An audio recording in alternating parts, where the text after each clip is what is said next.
Asan ako, tol? Asan ako, tol? Bang, bang. Pew, pew. Pew.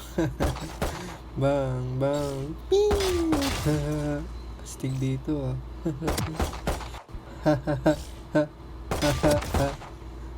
Bang, bang.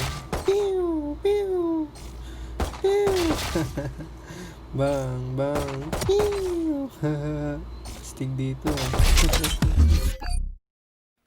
A bullet is shot at an angle of 35 degrees with the ground. Determine the initial velocity of the bullet if it hits a target 60 meters away at a height of 3.6 meters.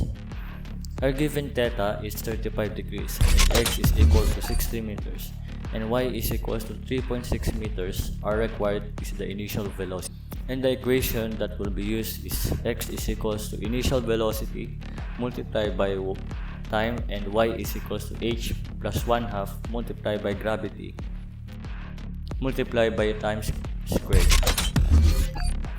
First step is derive time from the equation. To get time is equal to x over velocity. Then state the given, which is 60 meters, over v cosine 35 degrees. Next step is to get the equation y again. State the given, which is 3.6 meters, is equals to b sine 35 degrees multiplied by 60 meters over v cosine 35 degrees plus 1/2 multiplied by the gravity, which is 9.81 meters per second squared multiplied by 60 meters over v cosine 35 squared. Then we will get v cosine 35 degrees is equals to 60 multiplied by the square root of 9.8 meter per second squared over 2 multiplied by 60 tangent 35 degrees minus 3.6 meters, and then we will get 20.955 meter per second over cosine 35. That will give us the final answer of 25.581 meter per second.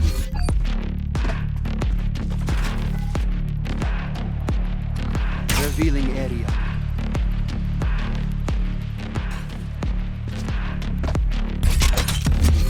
Shoots an arrow at a 22-degree angle to the horizontal. At the top of its motion, the arrow just clears a 36-meter high oak tree. How fast was the arrow going when it left the bow? Assume it was shot from a height of 1 meter above the ground. How far away is the archer from the tree? Given the variables, in order for us to find x, we need to find two missing variables, which are VO and time. For VO, we will equate Vy as 0, equating to VO sine 22 degrees squared minus 2 multiplied by gravity multiplied by 36 minus 1 meter. Our VO shall therefore be 69.939 meters per second. For our time, we will equate again Vy as 0, so our equation will be 69.939 meters per second multiplied by sine 22 degrees minus gravity, or 9.806 meters per second squared multiplied to time.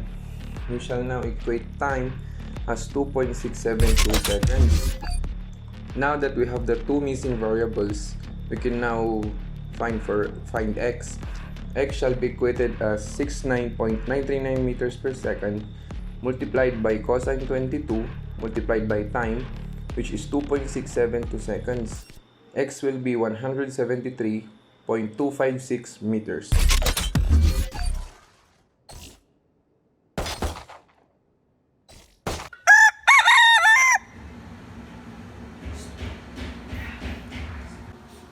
Panaginip lang pala lahat. Sana all.